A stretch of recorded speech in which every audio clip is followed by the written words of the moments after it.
Hi, ഞാൻ സുധാമഴമേഘം. നിങ്ങൾക്ക് എല്ലാവർക്കും സുഖമല്ലേ? ഞങ്ങൾക്കിവിടെ എല്ലാവർക്കും സുഖമാണ്. അപ്പോൾ ഇന്ന് നമ്മൾക്കൊരു മുരിങ്ങക്കായ കൊണ്ടുള്ള ഒരു കറി ഉണ്ടാക്കാം. അതിന് എന്തൊക്കെയാ വേണ്ടതെന്ന് നോക്കിയാലോ. ഇതാ കണ്ടില്ലേ, നല്ല വലിയ വണ്ണമുള്ള മുരിങ്ങക്കായാണ് കിട്ടിയിരിക്കുന്നത്. അത് ഞാൻ തൊലിയൊക്കെ കളഞ്ഞ് വൃത്തിയായിട്ട് കഴുകി വെച്ചതാണ്. പിന്നെ ഒരു ചെറിയ തക്കാളി, അത്രയേ അതിനാവശ്യമുള്ളൂ. പിന്നെ കുറച്ച് നാളികേരം, ഒരു 1/2 സ്പൂണ് ജീരകം ഇട്ടിട്ട് അരച്ച് വെച്ചിരിക്കുകയാണ്. പിന്നെ ചെറിയ ഉള്ളി അരിഞ്ഞത്, വെളുത്തുള്ളി അരിഞ്ഞത്, ഇത്രയും മാത്രം ഈ കറിക്ക് ആവശ്യമുള്ളൂ. അത് പെട്ടെന്ന് നമുക്ക് തയ്യാറാക്കാനും പറ്റും. അപ്പം നമ്മൾക്കിതൊന്ന് താളിച്ചിട്ട് വേവിച്ചെടുക്കാം. അപ്പം ചട്ടി നന്നായിട്ട് ചൂടായിട്ടുണ്ട്. നമ്മൾക്കിതിലേക്ക് വെളിച്ചെണ്ണ ഒഴിച്ചു കൊടുക്കാം. എണ്ണ നന്നായിട്ട് ചൂടായിട്ടുണ്ട്. നമുക്കിതിലേക്ക് കടുകിട്ട് കൊടുക്കാം.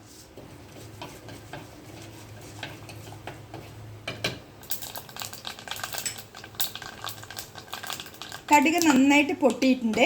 നമ്മൾക്കിതിലേക്ക് വെളുത്തുള്ളി ഇട്ട് കൊടുക്കാം. അതിനുശേഷം ചെറിയ ഉള്ളി ഇട്ട് കൊടുക്കാം.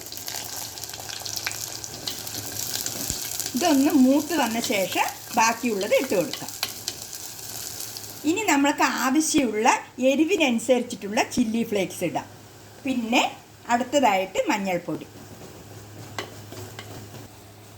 ഈ കൂട്ടൊക്കെ നന്നായിട്ട് മൂത്ത് വന്നിട്ടുണ്ട്. ഇനി നമ്മൾക്കിതിലേക്ക് മുരിങ്ങക്കായ ഇട്ട് കൊടുക്കാം. ഇനി അതിനുശേഷം ഒരു തക്കാളി, ആവശ്യത്തിനുള്ള ഉപ്പ് കൂടി ഇട്ട് കൊടുക്കാം.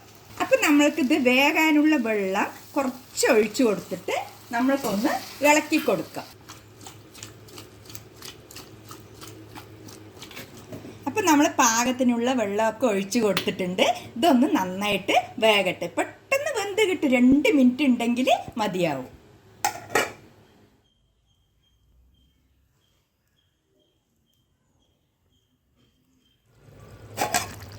അപ്പം നമ്മുടെ മുരിങ്ങക്കായൊക്കെ നന്നായിട്ട് വെന്തിട്ടുണ്ട്. ഒരുപാട് അങ്ങോട്ട് കുഴഞ്ഞു പോകരുത്. നമ്മൾക്കിതിലേക്ക് ഈ തേങ്ങയും ജീരകവും കൂടി അരച്ച് വെച്ചിട്ടുണ്ടല്ലോ, അതുകൂടെ നമ്മൾക്ക് ഒഴിച്ചു കൊടുക്കാം. പാകത്തിനുള്ള വെള്ളവും കൂടെ ചേർത്തിട്ട് ഒന്ന് ഇളക്കി കൊടുക്കാം.